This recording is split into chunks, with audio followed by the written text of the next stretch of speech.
Hello, everyone. I hope you all are well. Welcome to another episode of A Go in the Product World. I'm your host, Amna, and I'm joined by a very, very special guest, Sarah Aggarwal.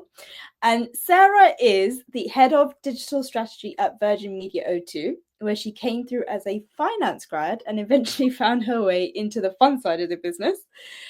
She also has an economics degree from the University of Birmingham, and she's going to speak to me about her wonderful journey today. Sarah, welcome. Oh, thank you so much, Amna. I'm very excited to be here, so thanks for inviting me along. I'm very, very excited to have you on. So let's make a start. I'm very, very interested in learning about your journey and sharing that with the audience. So, Sarah, can you please tell us your background and your journey, which has led you to where you are today? Yeah, absolutely. So I guess, you've given me a great intro, so thank you for that. But yeah, I guess I grew up in Birmingham. If you can't tell by the accent, I went to school there. I studied at the University of Birmingham as well, and that's where I did my economics degree. So I always had, I think, right from kind of GCSE and then A level, I had a big interest in maths and economics, so I felt like the natural path to take to economics at uni, and then that led me to do a finance graduate scheme. So I 7 years ago, actually, started the finance graduate scheme at Virgin Media. That took me up to Bradford and then kind of hopped around various different roles within the company and different locations within the UK, actually. And then, as you said, I'm now heading up digital strategy within the commercial digital department, and I manage a team of 7. So yeah, it's a whistle-stop tour of me and my background. That's amazing. Thank you so much for sharing that. And you're probably one of the first people who I've spoken to who's very enthusiastic about economics, which is great, by the way. It's really, really cool. But it's an interesting journey because you started off as a finance grad and then you moved into digital. I think it's not necessarily the most conventional way. So what led you to make that change within the organization? Yeah, it's a really interesting question, and actually, I guess I said I kind of did economics as my degree, so naturally, I think everyone at the time was there was kind of two paths people tend to go after. It was either you go kind of by the banking route, or you go down the path of a finance graduate scheme. And a lot of companies, even to this day, are still doing those finance type graduate schemes where you get your accounting qualification. So I did SEMA on the side of the job as well. But it was a really interesting one because I think, as I said, it was a very natural path. You don't really know what you want to go into at that point. So I was like, okay, I liked my degree. I think I like working with numbers. Finance grad scheme sounds like the place that I should be. So I got onto the finance graduate scheme, which was great. At Virgin Media, like when I was applying to the companies, Virgin Media looked like a great company. It looked fun. It looked fresh. Quite different to the banking companies you saw at the time. And I think so. The way the grad scheme was set up was it's 3 years and then 3 rotations. Now, my first rotation was up in Bradford. It was what they call management accounts, so very like nitty gritty finance. And I think it was probably sort of 3 to 4 months in, I was thinking, oh, actually, I don't know if this is for me. But it was my first ever full-time role coming out of uni. Obviously, big transition going from school to uni life to then suddenly working your full-time job. So I put it down to sort of just need to give it a bit more of a go, big transition, right? And then I think I get around 9-10 months in, and I'm like, actually, no, this, I've given it a go. This really isn't for me. However, the way the grad scheme was set up was yearly rotation. So I think, okay, maybe it's just this role that isn't for me. It's very nitty gritty, which some people love, by the way. Let me wait until my next rotation, which was what they call a finance business partner role, which kind of a lot more like away from the detail of management accounts and partnering with the rest of the business. So it sounded kind of much more up my street. And actually, at the end of that second year, I still just wasn't feeling it in my belly. And what that led me to was just kind of having a conversation with the grad scheme, with the leads, and saying, actually, is there an opportunity to step outside of finance while still being on the on the finance graduate scheme? The grad scheme was great. They're very accommodating. So I then did my final rotation in an area of the business which is outside of finance, but still quite numbers heavy, I'd say, which is commercial trading. And I'd say this is probably where my kind of love for digital was born, because what my role was supporting the online team essentially get their sales from like broadband customers, and how I support them like via offers essentially. So I loved it. Like it ignited something in my belly that I'd never had before. It was fun. It was interesting. I went from a couple of roles that were very like reporting and performance related, sort of, to actually being able to analyze data, make recommendations, and then see it through. And yeah, I think from there, I was so clear. I was like, actually, finance probably wasn't for me. And I've now got, that fire in my belly, as I kind of said, and I'm really enjoying work. And I think that was kind of the beginning of the transition. From there, I then went on to get promoted within that team to become the commercial manager from a grad. So I did about 2.5 years, maybe 3 in there. And then I moved over to a digital transformation team within Virgin Media. Again, my specific role there was kind of understanding the investment that we put into digital and what we then get out of it on return. And again, that just gave me a much broader understanding of all the work that's going on in digital. And then last year, when my now boss came up to me and asked me, would I be interested in heading up digital strategy? Whilst it probably wasn't the most linear route of other people that potentially are in this role, I thought, actually, do you know what? That sounds like a great opportunity. Let's go for it. And that's where I am today. Oh, amazing. What a journey that is. And by the way, I just want to stop and applaud you for doing SEMA on the side, because you just casually put that in there. It was tough, Amna, honestly. I won't lie. It's a huge achievement, but working on weeknights and then again on weekends whilst doing, your 9 till 5 job, it's not for the weak.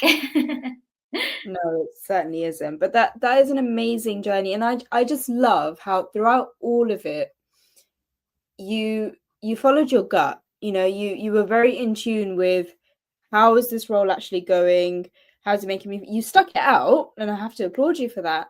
But you always knew how you felt. And I think that's a very important thing to do, especially I think for women, we just kind of stick things out and see how it goes, and we ignore how we feel. But you paid attention to how the job was making you feel. You knew this probably isn't for me, and at some point I need to make a change. And you really took charge of that. And I think that's led you to where you are today, which is, it's an amazing role. And we're going to go into that in a minute. But I have to say that was a very brave thing for you to do. And eventually you trusted the process, but you trusted yourself even more, and it's led you to where you are today. Yeah, thank you, Amna. No, I totally agree. I think, was it easy for me to bring up, I'm not enjoying finance, and it wasn't on anything to do with anyone in the finance department or the grad scheme. They were all amazing. It was just the pure fact that I chose a career path that potentially just wasn't me. And there must be so many people that are in this position, right? Because how do you know what you're going to enjoy before doing it? And I think that's something I'll always take with me now, is just be honest and do something you actually enjoy. You get one life. You have to come to work and enjoy that work. It can take guts, right? But it is super important to do something that you like, and have those conversations with people that can make those changes. Oh, I love that. I love that message. Thank you so much for sharing that. And I now want to come on to your role, because head of digital strategy is huge. And through our conversations and the great work you and your team do, I can see you love it. You're very passionate about it. What is it about digital strategy that really, really gets you going, apart from, I guess, the finance background that you have and you being able to appreciate the commercial side of it? Yeah, that's a really good question. Thanks, Anna. I think digital strategy is an interesting one, right? So, for digital strategy within Virgin Media specifically, this was a brand new role that was being created within digital, and I think that's probably one of the first and foremost exciting, or was the first and foremost exciting thing for me, because what that meant is I'm not stepping into a role that has already been carved out, that has already, it didn't have any blueprints that says, here's the steps you need to take to succeed. It actually meant I could come in, understand what the landscape is, what's going on, and really get creative with where we can add value. I've had the pleasure of being able to kind of really recruit my own team and then really shape what they're going to be working on as well, which you don't often get, right? So that in itself is quite a cool aspect. I think second to that is just more widely, digital is such a cool place to be. If you think from when we were young to how much things have come on, I don't think when I was a 5-year-old girl, I would be doing pretty much 90% of my things on my phone and carrying it around with me and all these things, right? And digital is just amazing. The tech that goes with it, the things that it allows us to do, it really, I think the thing that excites me about digital is it gives people time back. It makes people's lives easier so that they can actually spend the time doing, whatever it is they want to do. And I love that, right? So if I can be a part of that, that's great for me. So yeah, digital is just a cool place to be. It's growing so much, and it is still growing. And we probably still haven't seen the coolest thing we're going to see, because it is growing. So that's really exciting. And then I think the final thing I'll say about digital strategy is the thing that really attracted me was to head up digital strategy, you need to be open to change. And that suits me down to the ground. I get quite bored quite quickly when I have to, follow processes, etc. And it's probably why actually I didn't enjoy, the roles I did in finance as much when it was quite process driven, etc. Because I just got bored by it. But I think in digital strategy, you have to really be a change maker and take on that role. And I really enjoy that. So that's kind of the things I like about digital strategy. Thank you for sharing that. And I think you made three really important points there. But I want to stick on your last point, which is change. Now, you said you like change. It's very unusual. I think as humans, we don't like change. It's something that we try and keep away from. Even within digital, you would expect a lot of people to like change, but we just don't, right? Yeah, how do you then get your team to appreciate change and deal with that? So I imagine you're pretty used to it, you have your own methods and you're able to navigate through it, but you're heading up a team that also has to deal with that change. How do you then, I guess, filter that down to them? Yeah, I think one of the core things I always go after is there has to be, change is a good thing as long as there is, a benefit at the end of it. Generally, we're a profit maximizing business. We'll go after that. We will be changing because there's value to go after. And that's kind of how our team is set up in a way, and how we think in the way we move forward. So where the team kind of, you know, work on, they'll go into a project, they'll understand what the lay of the land is, and then they'll come up with strategic ideas and then go and implement. Now, those ideas are new, so probably will require some sort of change or addition to how, you know, something is working today. But the main thing to keep in mind with everyone really is like, we are doing this for a reason, and that reason is because it's going to deliver good things, and that doesn't always have to be value and money. You know, it could be because it's the right thing to do by our customer, or you know, there could be a million and one reasons why it's important that we do change, and there'll be, you know, there will also be boring reasons. You know, regulatory changes are happening all around us all the time, and sometimes we just have to get on board and change the way we're doing things to suit it. But I'd say that's kind of like at the core of how I, you know, try and infiltrate change throughout my team, is have a reason for change. Like, we don't want to just change for the sake of it and cause unnecessary chaos. We want there to be a reason behind change. And I think there's probably a deeper level to change, which is change makes a lot of people uncomfortable. And I have always been a big believer in like constantly changing myself. Now, that's usually in the form of growth. So I'm constantly looking at ways to grow myself. And these, like, they don't have to be huge things, right? Like, it can be the smallest of things, but staying in that growth mindset means my life is actually constantly changing. And yes, I could be in the same job, but you know, for however long, but those days look different because I'm doing different things each day to help me grow. My team know this about me, but I'm really like big on development as well. And I think when I had the pleasure of being able to recruit my own team, and that's something I really looked for in every individual within my team, is, do they have that growth mindset, which all of them do, which is great. And I think that lends itself very nicely to change. Yeah. Oh, I love that.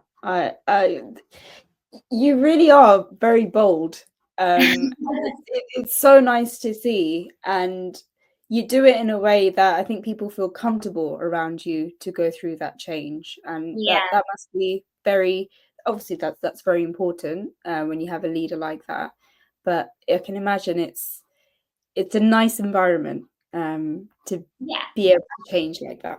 Yeah, of course. And I think you touch on a really good point. Like, you know, I can make out like it's a really nice thing, but often, you know, some people are really scared by change, and the impact it can have on people can be really daunting. And I think with that comes the responsibility to make sure when you are changing things, you're explaining why right from the off, and people are brought in on that journey, and everyone who needs to be involved is involved from the off. Because I think if you don't go about it the right way, that, you know, you can have all the right intentions, but you're never gonna succeed if you don't understand also sort of the emotional and human impact to it.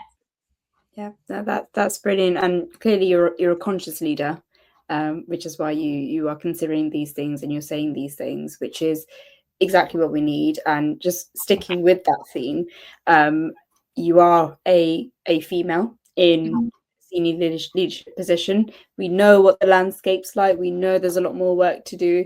We've got to get more women in. I think the point you just made there is a brilliant example of why we need more females in leadership positions. And I think particularly in digital, where diversity is also so important. You mentioned before that, you know, digital, it has the power to really help people, whether it's giving back people's time or just making life easier in general. There are so many categories of people and groups of people where digital can really help, and we need diversity for that, right? Given how it's consumed on a global level. Now, drawing from your own experiences, what would be the advice that you would give to women trying to get to to that senior leadership level? What is it that they need to adopt? What needs to happen? And not just for women, I think also on the flip side, organizations, obviously you did a lot of hard work, you spoke up, but you also enabled by the people around you, which is wonderful to see. So what advice would you give? Yeah, it's a really good question, and honestly, like it's quite hard to pinpoint. And I think there's probably multiple things that have got me here. But I think one thing that I was always told, actually, and I got told this right from when I was a young grad, was who she was a female as well. So I really appreciated this advice, which is make sure you are making known to your line managers or your mentors or just your network around you where you want to be or where you want to go. So if it is those senior leadership positions, make sure you are voicing this and communicating it, because actually these people, they're your allies, and they're going to be the ones who can help carve out these opportunities for you. When they're doing their planning sessions, they're going to be like, actually, yeah, Amna spoke to me about wanting to get into a senior leadership position. They've got you at the forefront, and I think it's something. It feels awkward, right? It feels awkward to have those conversations sometimes, but it is so important to make your intentions clear. So that, I think that's kind of one big piece of advice I'd say. And I think a second one, which I think has always helped me with my career, is be open and honest with yourself on what your weaknesses are. I think it probably comes back to sort of that growth mindset. But throughout my whole career, every single role that I've taken on, I have had a conversation with my line manager on what I believe are my weaknesses. And that never stops. Like I'll never feel like it's perfect, but it's really important to identify what they are themselves, and secondly have the conversation, because that having that conversation is the part that keeps you accountable to actually doing something about it and growing. And just look, it was just the other month when even at head of department level, I came in and I said to my manager, actually, public speaking really, really scares me. I don't like the idea of public speaking at all. And he was like, right, well, we'll do something about it. And, and he then carved out the opportunity for me to go and present in front of 200 to 300 other people within digital at Virgin Media Row 2. Was I really scared? Yes. Was the idea of it completely daunting? Absolutely yes. But am I glad I did it? Absolutely yes. So, and had I not had, I think my point here is, had I not had that conversation and just kept it in myself and been like, oh, I hate public speaking, would never want to do it, just keep it quiet, I never would have got out of that fear. And now the thought of public speaking, yeah, it's always going to scare you a little bit. Are you human if it doesn't scare you? But it's important to just voice those and talk to the people around you that can actually help change and develop and improve yourself, I guess.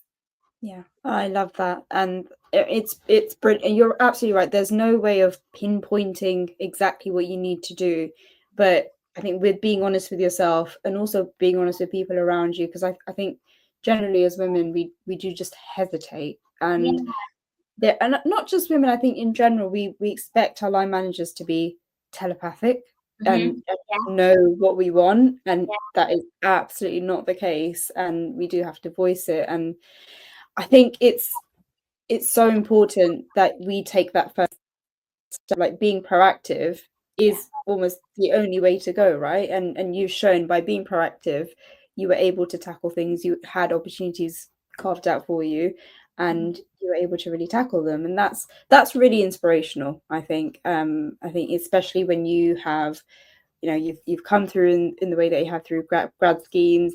I think also breaking out of that, being seen as a grad as well. And I'm not sure if you experienced this, but you have to break out of these views of, you know, coming from a grad, then going into manager, then more of a seniorship position. Like how was that for you? Because I know from my experience, it can be quite hard. Yeah, it's a really interesting question, Amna, and I was honestly just talking about this with my team just yesterday, and because they feel the same. They had instances where they were a grad at a company and they really struggled to get out of being seen as a grad, and they were all, you know, and they to the point where, you know, some people really, they feel like the only option is to move companies, which is sad, right? And actually, what I think Virgin Media O2 is really, really good at is not doing that to their grads. And I think why that is I think you get like two types of grad roles, right? I think you get the grad roles which are almost you're seen to, I don't know how to even phrase this, but they're grad roles where it's kind of the easier work, maybe it's more admin related, and sometimes whether we like it or not, I can say this because, you know, I have been a grad, but sometimes grads are just seen as cheap labour, right? It's support, but that is absolutely not the way it should be. And the flip side of that is putting grads into roles that has a clear role and responsibility. They are accountable for delivering things, which is really going to put them into growth, and actually giving grads a role where they can be seen to manage, and all these things, which I think Virgin Media is just brilliant at. And I've been out of the grad scheme now 4 years, and I've worked with many grads, and they're all just brilliant. And do I see them as grads? No, I just see them as another a member of the team who is accountable for delivering this. And I think if there's more of that we can do across the sector, I think that would be a great thing, because I actually think from that aspect, Virgin Media O2 have nailed it. Yeah, no, that is brilliant. And I think your experience is only going to have a domino effect. And anything like this is going to have a domino effect, whether it's positive or negative. Yeah. And you going through that, and you're absolutely right. A lot of the times, grads will just leave because they know that perception is just never going to change. But you've done the opposite, and you're going to always appreciate grads coming through. And like you say, you treat them as just a member of staff. So I think that is brilliant. And thank you so much for sharing that. And we come on to our last question, which I ask all my guests, which is, what is the best piece of advice you've ever received, or your own advice that you'd like to give out to the world? That's a good one. I think I have touched on a few pieces of advice throughout this podcast interview, but I think, what shall I leave you with? Let me have a think.